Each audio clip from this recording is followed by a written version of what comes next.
Hi friends, நம்ம இன்னைக்கு பண்ணிக்கிட்டு இருக்கிறது என்னன்னு பார்த்தீங்கன்னா கடலை சட்னி ரெசிபி தான். இது ரொம்ப சூப்பரான ரெசிபி.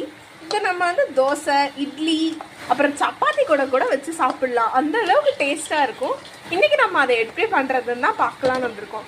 ஃபஸ்ட்டு ஒரு 200 கிராம் கடலையை வறுத்து எடுத்துக்கணும். கடலையை எப்படி வறுக்கணும்னா நல்லா இந்த மாதிரி பொன்னிறத்தில் வரணும். வந்து ஒரு மாதிரி கிறிஸ்பியான ஃபீலிங் வரும். அப்போ நீங்கள் வந்து அதை எடுத்து ஆற வச்சுட்டா போதும். இப்போ இந்த கேப்பில் நம்ம மிக்சியில் வரமிளகாய், அப்புறம் அதுக்கு தேவையான இன்க்ரீடியன்ட்ஸ்லாம் போட்டுக்கலாம். இப்போ நம்ம இந்த ஜாரில் இவ்வளோ வரமிளகாயை போட்டுக்கலாம். கொஞ்சமாக புளி சேர்த்துக்கலாம். தேவையான அளவு உப்பு சேர்த்துக்கலாம்.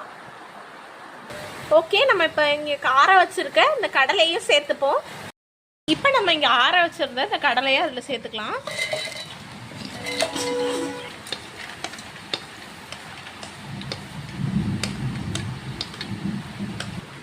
ஒரு சில பேர் இந்த கடலையை வந்து தோல் நீக்கிட்டு சேர்ப்பாங்க. ஆனால் எங்கள் வீட்டில் அந்த தோலோடு சாப்பிட்டா தான் எங்கள் எல்லாத்துக்கும் பிடிக்கும். அதனால நாங்கள் அதோடய போட்டுக்கிறோம். உங்களுக்கு இது தேவைப்படலைன்னா தோல் நீக்கிட்டு நீங்கள் சேர்த்துக்கலாம். இப்போ பாருங்கள், இந்த மாதிரி கன்சிஸ்டன்சி அளவுக்கு நம்ம அரைச்சிக்கலாம். இல்லைன்னா கூட கொஞ்சம் தண்ணியாக கூட நீங்கள் அரைச்சிக்கலாம்.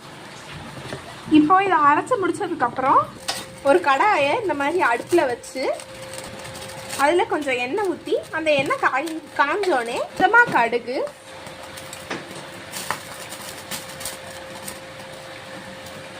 அந்த கடுகு நல்லா பொரிஞ்சு வரும்போது கொஞ்சமாக உளுந்து, இது ரெண்டையும் போட்டு இது ரெண்டும் பொரிஞ்சு வந்ததுக்கப்புறம் நம்ம அதை தூக்கி